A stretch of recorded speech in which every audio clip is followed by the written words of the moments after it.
من مات ولم یعرف امام الزمانے ماتا میتۃ الجاہلیہ.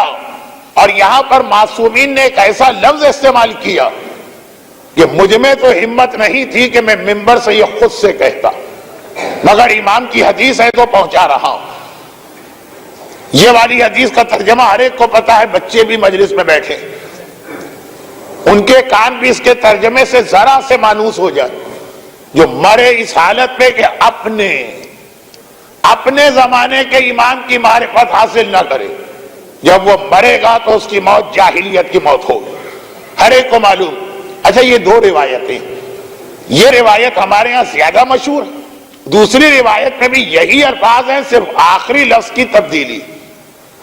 من مات ولم یعرف امام الزمانہ مات میتۃ الحمار. جو مرے اور اس طرح مرے کہ اپنے زمانے کے امام کی معرفت حاصل نہ کرے، تو جب اسے موت آئے گی تو وہ گدھے کی موت ہوگی. جاہلیت کی موت، گدھے کی موت اس کے لیے جو اپنے زمانے کے امام کی معرفت نہیں رکھتا. معصومین نے اس حدیث کو سمجھانے کے لیے ایسے الفاظ استعمال کیے کہ مجھ میں تو ہمت نہیں تھی اسے خود سے بیان کرنے کی، لیکن جب کلام امام میں آ گئی، حیات القلوب کی تیسری جلد جس کا اردو ترجمہ ہو چکا، ایسے خطرناک قسم کے مسائل پر میں عام طور پر کسی ایسی کتاب کا ریفرنس دیتا ہوں جو اردو میں آپ کے پاس موجود. اس میں باقاعدہ پورا چیپٹر ہے جس میں ایک نہیں پتہ نہیں کتنی حدیث ہے. یہ امام فرما رہے کہ یاد رکھو یہ جو حدیث ہے کہ اپنے زمانے کے امام، اس کا مطلب یہ ہے کہ اگر تم نے 11 اماموں کی بھی معرفت حاصل کر لی تو نجات نہیں ملے گی. اس کا مطلب یہ ہے کہ تم نے 13 معصوموں کی بھی معرفت حاصل کر لی تو محفوظ نہیں رہو گے جاہلیت کی موت سے. جاہلیت کی موت سے بچنا ہے تو اپنے زمانے کے امام کی معرفت بھی حاصل کرنا ہوگی. یعنی اگر کسی نے پنجتن کی معرفت حاصل کی، امام زمانہ کی معرفت حاصل نہ کی، وہ جاہلیت کی موت مرا. اگر کسی نے مولا علی کی معرفت حاصل کر لی مگر امام زمانہ کی معرفت حاصل نہ کی، وہ جاہلیت کی موت مرا ہے. بہت اہم مسئلہ ہے. اور خود مولا علی کا وہ مشہور واقعہ جس میں مقدس اردبیلی کو ڈانٹ کر، میں نے اتنی مرتبہ وہ واقعہ پڑھا ہے، گرچہ لاہور میں شاید ایک ہی بار پڑھا ہوگا پچھلے 18 سالوں، لیکن بہرحال اتنی دفعہ پڑھ چکا ہوں کہ اس واقعے کو دوہرا نہیں رہا. مقدس اردبیلی جیسے عظیم عالم کو ڈانٹ کر امام مولا علی زمانے کے امام کے پاس بھجوایا کہ ہر سوال مجھ سے کرتے ہو، کیا تمہارے زمانے کا کوئی امام نہیں؟ کیا میرا کوئی بیٹا اس وقت تمہارا وارث نہیں، تمہارا سرپرست نہیں، تمہارا ولی نہیں، تمہارا نگہبان نہیں ہے؟ وہاں کیوں نہیں جاتے ہو؟ بہت اہم واقعہ. لیکن چونکہ میرا موضوع کچھ اور تمہید میں اتنا وقت نہ نکل جائے کہ آج کی مجلس ختم ہو جائے، اس لیے یہاں پہ اپنے آپ کو روکتا ہوں. کربلا ہماری زندگی کا راز کربلا. جب تک کربلا کو یاد کریں گے آپ اس دنیا اور آنے والی دنیا میں محفوظ. کربلا کا پیغام بھی ہے حسین کو یاد کرو تو امام زمانہ کو یاد کرو. اور ہمارے مذہب کی بنیاد بھی ہے کہ اپنے زمانے کے امام کی معرفت حاصل کرنا. اسماعیلی فرقہ مولا علی کی معرفت کے دعوے دار ٹھوکر کھا گئے نا اپنے زمانے کے امام کو پہچاننے. زیدی فرقہ مولا علی کی معرفت کے دعوے دار تھے لیکن ٹھوکر کھا گئے نا اپنے زمانے کے امام کو پہچاننے. بوری فرقہ، واقفیہ فرقہ، ایسے فرقے جو پنجتن تک سے تو سلامت گزر گئے. آگے اگر کسی نے 5ویں کو نہ پہچانا، کسی نے 7ویں کو نہ پہچانا، کسی نے 8ویں کو نہ پہچانا، اور سارے کے سارے اتنے ہی گمراہ ہوئے جتنا پہلے مرحلے میں علی کا انکار کرنے والے گمراہ ہوئے. وہ علی کو نہ مان کے گمراہ ہوئے، یہ سارے فرقے علی کو مان کر اگلی منزل پہ جا کے گمراہ. تو ہمارے زمانے کا امام ہمارے لیے اتنا ہی اہم ہے، مگر کتنی کم معرفت ہے لوگوں میں اپنے زمانے کے امام، جس کا نتیجہ یہ ہے کہ آج جو میں نے 2 آیتیں تلاوت کی ہیں، ایک سورہ حج کی آیت جو یہ بتا رہی ہے کہ جب امام زمانہ آئیں گے تو نظام کیا بنائیں، اور ایک سورہ بقرہ کی آیت جو یہ بتا رہی ہے کہ امام کے لیے دعا مانگنے والے کیسے امام کے دشمن بن جائیں. امام کی کم معرفت کا نتیجہ یہ کہ ہمیں یہی نہیں پتا کہ امام آ کیوں رہے. کربلا کے لیے آ رہے، اس کے بعد کربلا کا انتقام لے، پھر کیا کریں گے امام؟ الذین ان مکناہم فی الارض اقاموا الصلاۃ. وہ دنیا میں نمازوں کو قائم کریں. جو آج نمازیں ضائع کرنا اپنا ایک ہنر سمجھتا ہے خوش ہو جاتا. کبھی کبھار تو توہین نماز والا جملہ زبان پہ آ جاتا. ایک لفظ روایتوں میں بہت زیادہ آیا. دیکھیے دو لفظ آئے ہیں. پہلا لفظ ہمارے یہاں مشہور ہے, دوسرا لفظ بھی. پہلا لفظ یہ ہے تاریک صلاۃ, جو نماز ترک کرتا. جتنی حدیثیں اس کی مذمت میں آئیں اتنی ہی حدیثیں اس کی مذمت میں آئیں. جو نماز ترک نہیں کرتا ہے نماز کی توہین کرتا, نماز کو ہلکا سمجھتا, نماز کو معمولی سمجھتا. آج کا میرا موضوع کم از کم نماز نہیں. ہو سکتا ہے کہ کل پرسوں کسی دن یہ عنوان بنے, لیکن عرض یہ کر رہا ہوں کہ دو لفظ ہیں. ایک بے نمازی ہے, ایک نماز پڑھنے والا ہے مگر نماز کو معمولی سمجھ کے پڑھنے والا. یہ تو وہ گناہگار ہے نماز پڑھنے والا مگر نماز کو معمولی سمجھ. یہ تو وہ گناہگار ہے جس کی مذمت قرآن میں آ گئی. یزید کو موقع مل, فویل للمصلین, یزید کو موقع مل گیا. کہنے لگا شراب پیو نماز چھوڑ دو. نمازی کی قرآن نے برائی کی ہے, شرابی کی کہیں برائی نہیں کی. جو یزید کہتا ہے آج بہت سے مسلمان بھی یہ کہہ رہے ہیں. کہاں لکھا ہے قرآن میں کہ شراب حرام؟ کہاں پہ ایسی آیت آئی ہے کہ شراب گناہ؟ ہاں کہا مت پیو, جیسے بہت ساری مکروہ چیزوں کو کہا جاتا ہے مت کرو. لیکن میرا موضوع موجودہ زمانے کے مسلمانوں کے یزیدیت والے خیال نہیں. میرا موضوع یہ ہے کہ نماز پڑھنے والوں کی بھی برائی آئی ہے, اور ایسی کہ شرابی کو اپنی شراب کے جائز کرنے کا بہانہ مل گیا. اور کون سے نمازی کی برائی آئی؟ یمنعون الماعون, جو دوسروں کا حق مارتا اور نماز پڑھتا. اب مثلا ایک چھوٹی سی مثال دے. ہماری کتنی ہی خواتین نماز پڑھتی ہیں اور بال نظر آ رہے ہیں, نماز پڑھتی ہیں اور کلائیاں نظر آ رہی, نماز پڑھتی ہیں اور دوپٹہ اتنا باریک ہے کہ بدن نظر آ رہا. یہ نمازی ہیں مگر وہ نمازی ہیں جس کو قرآن نے کہا نماز کی توہین کرنے والا, نماز کو معمولی سمجھنے والا. اور معصوم کی حدیث ہے لا تنال شفاعتنا مستخفا بالصلاۃ, ہر ایک کو ہماری شفاعت ملے گی, نماز کو ہلکا سمجھنے والے کو چاہے وہ نماز پڑھ بھی رہا ہو شفاعت نہیں ملے گی. کتنے ہی ہمارے بزنس مین ایسے ہیں کہ پیٹ حرام غذا سے بھرے ہوئے, اللہ اکبر نماز بھی پڑھ رہے ہیں. یہ نماز کی توہین ہے. جیسے نماز جسمانی نجاست کے ساتھ نہیں ہو سکتی ہے ویسے ہی پیٹ کی نجاست کے ساتھ بھی نہیں ہو سکتی ہے. ہو سکتا ہے فقہی اعتبار سے پہلی نماز غلط ہو کہ اگر آپ کے بدن پہ نجاست لگی, اور دوسری نماز صحیح ہو اگر پیٹ میں حرام کا لقمہ, مگر قبول وہ بھی نہیں ہے اور قبول یہ بھی نہیں ہے. بلکہ موقع کی مناسبت سے ایک ایسا جملہ کہہ دوں جو میرے عنوان میں بہت آگے چل کے آنے والا, تو اگر تھوڑا پہلے آ جائے تو کیا حرج. عنوان اس دفعہ کا کیا, یہ معرفت امام حاصل کر کے یہ سوچیں کہ امام زمانہ کی فوج میں شامل کون ہوگا. کون سی امام کی فوج؟ جس کی دعا آپ نے عاشور کے دن مانگی, وَجَعَلْنَا وَإِيَّاكُمْ مِنَ الطَّالِبِينَ بِالصَّالِحِينَ مَعَ وَلِيِّ الْإِمَامِ. اللہ ہمیں اس فوج میں قرار دے جو حسین کے ولی اور وارث کے ساتھ آ کے حسین کے خون کا بدلہ لے گی. اس میں شامل کون ہوگا؟ کتنا قد ہونا چاہیے, کتنا سینہ ہونا چاہیے, کتنی عمر ہونا چاہیے, کتنی تعلیم ہونا چاہیے, کون سی جنس ہونی چاہیے. یہی سارے معیار ہوتے ہیں نا فوج میں شمولیت کے. زمانے کے امام کی فوج میں جو کربلا کا بدلہ لینے آ رہی, ان میں سے کیا کیا کوالٹیز ہونی چاہیے, تو یہ تفصیل باقی 4.5 مجالس میں آ جائیں گے. آج کی مجلس آدھی تو ہو گئی ہے نا, مگر ایک بات یہیں سن لے.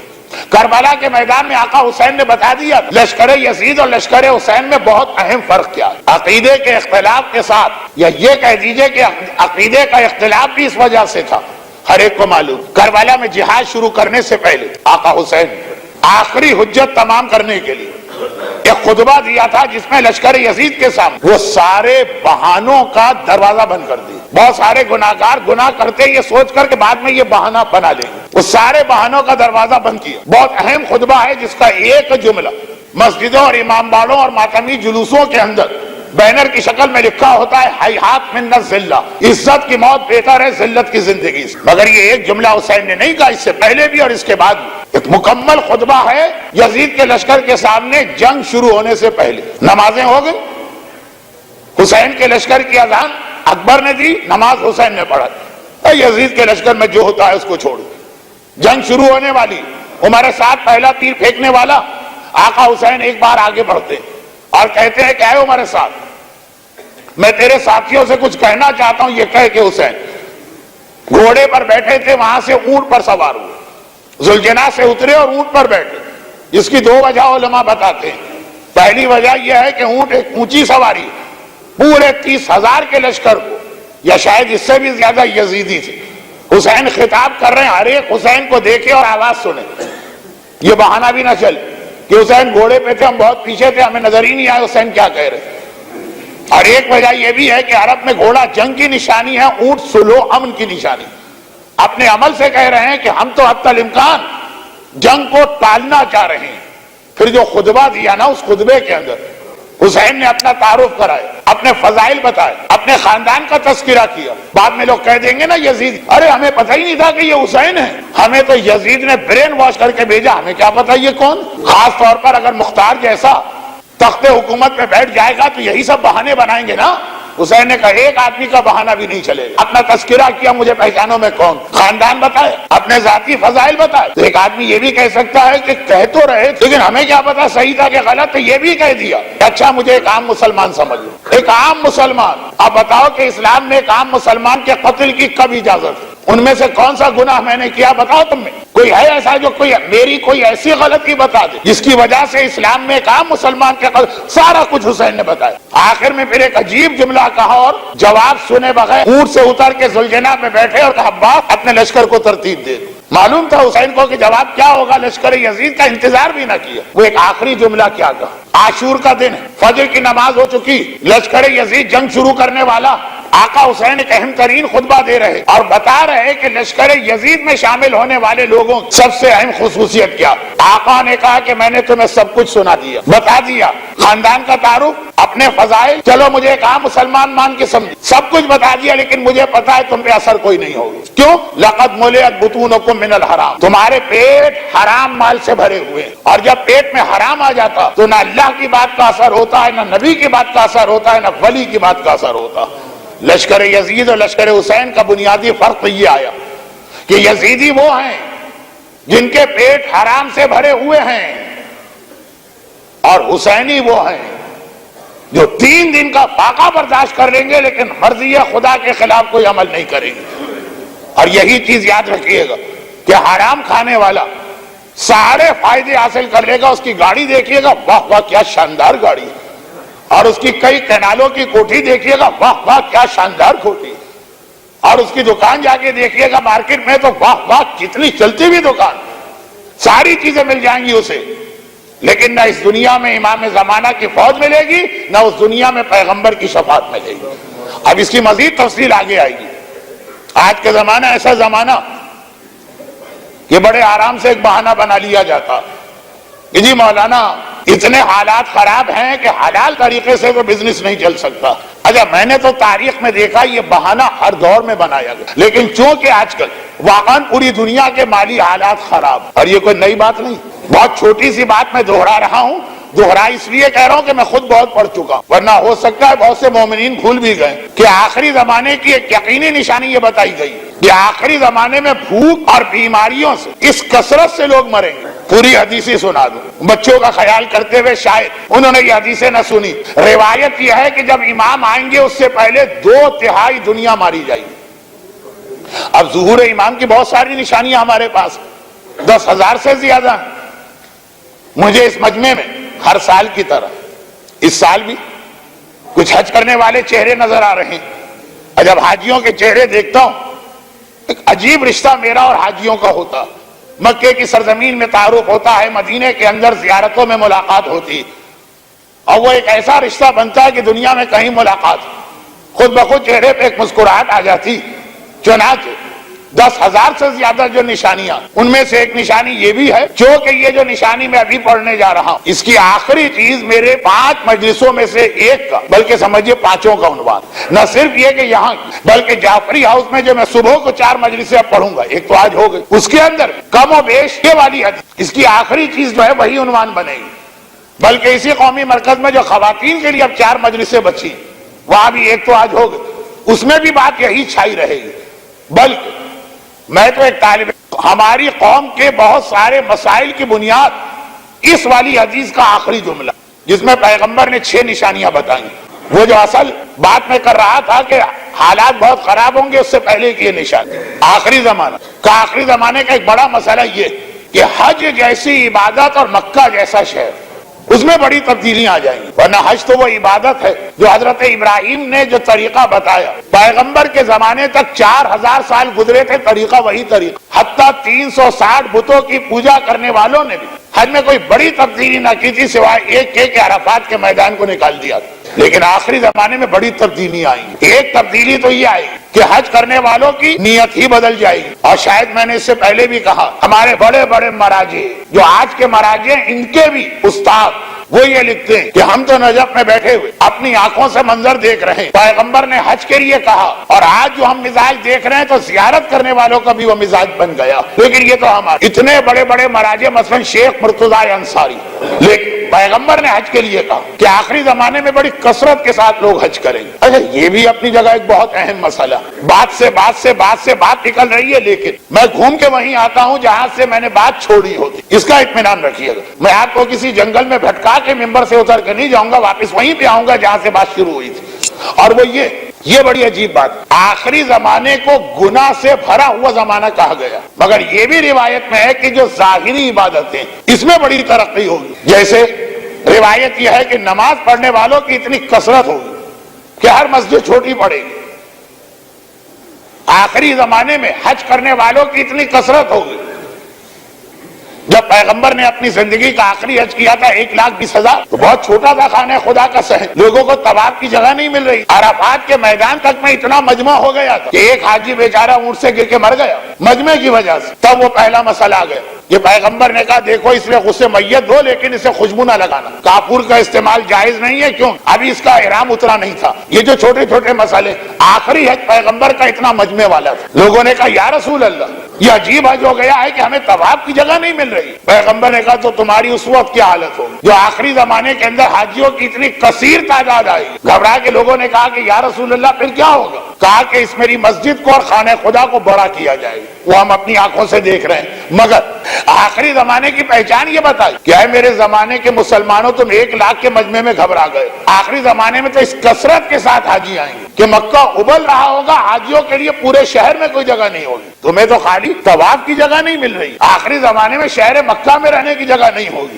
اس سال جو حج کا اتنا شوشہ بلند ہو گیا اس کی ایک وجہ یہ بھی تھی کہ مکے میں بلڈنگیں رہی کہاں، خیر میں کہاں جا رہا ہوں، بھول کر نہیں، بھولا نہیں ہوں، اب حج نماز خمس کثرت سے خمس دیا جائے گا، مسجدیں کا اتنی شاندار مسجدیں آخری زمانے میں بنے گی، بڑی بڑی مسجدیں جو آ کے سب امام زمانہ توڑیں گے، ہم یہ مسجدیں بنا رہے ہیں تاکہ یہ توڑی جائے، لیکن یہ بہت بات کی چیز ہے جو میں نے پہلے عبادتوں کے اعتبار سے جسے ہم اور آپ عبادت کہتے ہیں، اسلام کی نگاہ میں تو کھانا کھانا بھی عبادت ہے اور سونا بھی عبادت ہے۔ ہمارے ہاں جو عبادت ہے نماز، روزہ، تلاوت قرآن، دعائیں، حج، زیارت، کثرت ہوگی، لیکن حقوق الناس کی خرابیاں اتنی بڑھ جائیں گی، لوگ سمجھیں گے کہ ہم نے اللہ کی بارگاہ میں سجدہ کیا، اب ہمیں اجازت ہے کلاتھ مارکیٹ میں بیٹھ کے جتنا جھوٹ اور فراڈ کریں سب معاف۔ کراچی کے جو ہمارے بزنس مین ہیں وہ تو ہر سال حج پر جاتے ہی اسی لیے کہ پورا سال فراڈ کرو، ایک بار جا کے سارے اپنے گناہ معاف کرو، نہا دھو کے چھل چھبیلے دولہا بن کے واپس آ جاؤ تاکہ پھر دوبارہ گناہ کا موقع ملے۔ لیکن مزاج تو ہر جگہ کاروباری لوگوں کا ایک ہوتا، شاید یہاں بھی ایسا مزاج۔ پیغمبر یہی کہہ رہے ہیں کہ اجسادہم قریبا وقلوبہم بعیدا، آخری زمانے میں نمازیوں کی حالت یہ ہے کہ جگہ نہیں مل رہی، ایک دوسرے کے اندر جسم میں جسم داخل ہو رہا، مگر جتنا جسم قریب ہے اتنا ہی دل ایک دوسرے سے دور۔ جو برابر میں بیٹھ کے نماز پڑھ رہا ہے مسجد سے نکل کے ہم اسی کے کمر میں خنجر گھونپیں گے۔ اور وَمَسَاجِدُهُمْ مَعْمُورَةٌ وَمِنْ ہدایتہم خالی، مسجدیں ان کی بڑی شاندار ہوں گی مگر ہدایت سے خالی ہوں گی، وہاں کوئی پیغام حق دینے والا نہیں ہوگا۔ آخری زمانہ تو حج کے حوالے سے بھی یہی جملہ آیا کہ بہت حاجی بڑھ جائیں۔ جملہ کیا چل رہا تھا کہ آخری زمانے ظاہری عبادتوں میں بڑی کثرت ہوگی، مگر اس کا نتیجہ یہ نہیں ہے کہ لوگ ایک دوسرے کی غیبت بند کر دیں۔ قرآن بڑے اچھے انداز سے پڑھنے والے ہوں گے، پیغمبری کا جملہ، مگر قرآن ان کے حلق سے بھی نیچے نہیں اترے گا، حلق تک تو رہے گا، عین بڑا گاڑھا نکالا کریں لیکن سینے میں یہ قرآن نہیں اترے گا۔ قرآن، دعا، نماز، زیارت، حج، خمس، مسجد، ہر چیز کا تذکرہ کر کے پیغمبر نے بتا دی، مگر ایک دوسرے کا خیال کرنے والا کوئی نہیں ہوگا۔ جب اس کثرت کے ساتھ لوگ حج پہ جائیں تو اب لوگوں کا حج کرنے کا اسٹائل بھی بدل جائے گا۔ بہت مشہور حدیث ہے، آپ نے بہت سنی، آخری زمانے سیاتی زمان علی امت، عنقریب میری امت پہ وہ زمانہ آنے والا کہ پیسے والے لوگ حج کریں گے خالی تفریح اور گھومنے پھرنے کے۔ آج کل ذرا سا امریکن ویزا مشکل سے مل رہا، انگلینڈ والے بہت زیادہ انویسٹیگیشن کر کے ویزا دینے میں تاخیر کر دیتے ہیں، یورپ میں جانا بڑا مسئلہ ہو گیا، چلو پکا چلو، لیکن نیت وہی ہوگی جس نیت سے یورپ جاتے ہیں، گھومنے پھرنے، انٹرٹینمنٹ کے لیے۔ تو میں اکثر میں ایک جملہ کہتا ہوں کہ میں نے جو پہلا حج کا قافلہ جوائن کیا تھا، ابھی ہم جدہ ایئرپورٹ پہ اترے تھے، وہ لوگ تڑپے جا رہے تھے مولانا خانہ کعبہ کا، جو عمارت ان کو نظر آئی کعبے سے یہ کعبہ، یہ ہے کعبہ، یہ ہے کعبہ۔ اور آج حالت یہ ہے کہ مکے میں داخل ہو کر بھی سوال یہ نہیں ہوتا کعبہ کہاں،